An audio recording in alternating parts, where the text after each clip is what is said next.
അതെ, did you Guy Fox എന്ന ന്യൂസിലാൻഡിൽ ആരെങ്കിലും നമ്മളോട് ചോദിച്ചാൽ ഞെട്ടരുത്.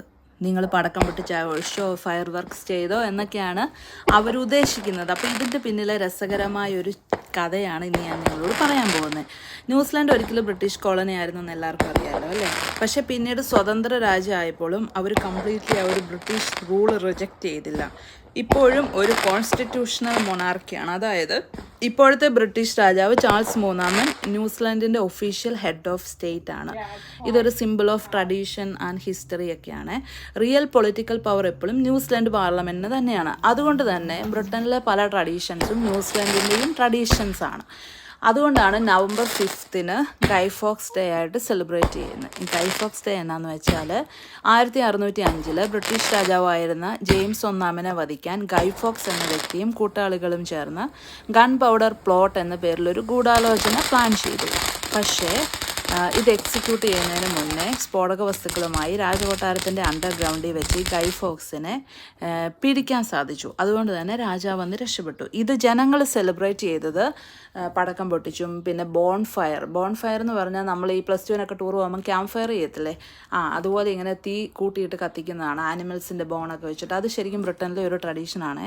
ഇവിടെ ഇപ്പം അതാരും ചെയ്ത് കാണാറില്ല. പിന്നെ ഈ ഗൈ ഫോക്സിൻ്റെ രൂപത്തിലുള്ള ബൊമ്മയൊക്കെ ഉണ്ടാക്കി കത്തിച്ച് അങ്ങനത്തെ കുറേ ട്രഡീഷൻസ് ഒക്കെ ഉണ്ട്. അപ്പോൾ അതുകൊണ്ട് ആൾക്കാർ പടക്കം പൊട്ടിച്ചോ എന്ന് ചോദിക്കുന്നത് ഡിഡ് യു ഗൈ ഫോക്സ് എന്നാണ്. അപ്പം ഇത് ആദ്യം ചോദിച്ചപ്പോൾ എനിക്ക് അറിയത്തില്ലായിരുന്നു. പിന്നെ ഞാൻ ട്രഡീഷനൊക്കെ പഠിച്ചപ്പം ഇപ്പം എനിക്കറിയാം. ആൾക്കാർ ചോദിച്ചാൽ ഇത്തവണ അങ്ങനെ ചോദിച്ചപ്പം ഞങ്ങൾ പൊട്ടിച്ചു, നല്ല രസമായിരുന്നു എന്നൊക്കെ ഇങ്ങനെ പറഞ്ഞു കേട്ടോ. അപ്പം ന്യൂസിലാൻഡിൽ ഈ ഫയർ വർക്ക്സിന് കുറച്ച് റൂൾസ് ആൻഡ് റെഗുലേഷൻസ് ഒക്കെ ഉണ്ട്.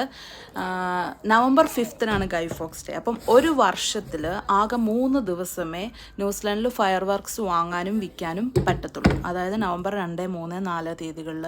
ഇവിടുത്തെ ആൾക്കാർ പറയുന്നത് പണ്ടൊക്കെ ഇത് കുറച്ചുകൂടെ സുലഭമായിരുന്നു, കടകളിലൊക്കെ കിട്ടുമായിരുന്നു. ഇപ്പോൾ പക്ഷേ കടകളിലൊന്നും അങ്ങനെ കിട്ടാറില്ല.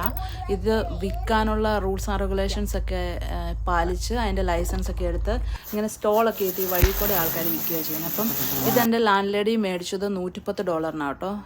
അവിടെ ഈ ഒരു ഫയർ വർക്ക്സ് ബോക്സ്. അതിൻ്റെ അകത്ത് കുറേ സാധനങ്ങളുണ്ട്. ഇങ്ങനെ കുഞ്ഞു കുഞ്ഞു സാധനങ്ങളും ഉണ്ട്, പിന്നെ നല്ല പവർ കൂടിയ സാധനങ്ങളും ഒക്കെ ഉണ്ട്. അപ്പം അതിൽ എഴുതി വെച്ചിട്ടുണ്ട് എങ്ങനെ നമ്മൾ പൊട്ടിക്കണം എന്നുള്ള കാര്യമൊക്കെ. അപ്പോൾ ന്യൂസിലാൻഡിൽ ഗവൺമെൻറ്റിൻ്റെ റൂൾസും പിന്നെ ഓരോ സ്ഥലങ്ങളിലെ കൗൺസിൽ റൂൾസും പാലിക്കണം. ചില സ്ഥലങ്ങളിലൊക്കെ നമുക്ക് ഫയർ വർക്ക്സ് ചെയ്യാൻ പെർമിഷൻ ഇല്ല. അതുപോലെ തന്നെ പബ്ലിക്കായിട്ടുള്ള സ്ഥലങ്ങളിലൊന്നും ചെയ്യാൻ പാടില്ല. പ്രൈവറ്റ് പ്രോപ്പർട്ടിയിൽ ചെയ്യണം. പിന്നെ ഫയർ ആൻഡ് സേഫ്റ്റി, മനുഷ്യരുടെ സേഫ്റ്റി, ആനിമൽ സേഫ്റ്റി, ഇതൊക്കെ നമ്മൾ ഉറപ്പുവരുത്തണം. എന്തെങ്കിലും എമർജൻസി ഒക്കെ ഉണ്ടായാൽ അത് എല്ലായിടത്തും അങ്ങനെയാണല്ലോ, ഇച്ചിരി ഡേഞ്ചറസ് അല്ലേ. അപ്പോൾ ഈ വീഡിയോ നിങ്ങൾക്ക് ഇഷ്ടമായെങ്കിൽ ലൈക്ക് ചെയ്യുക.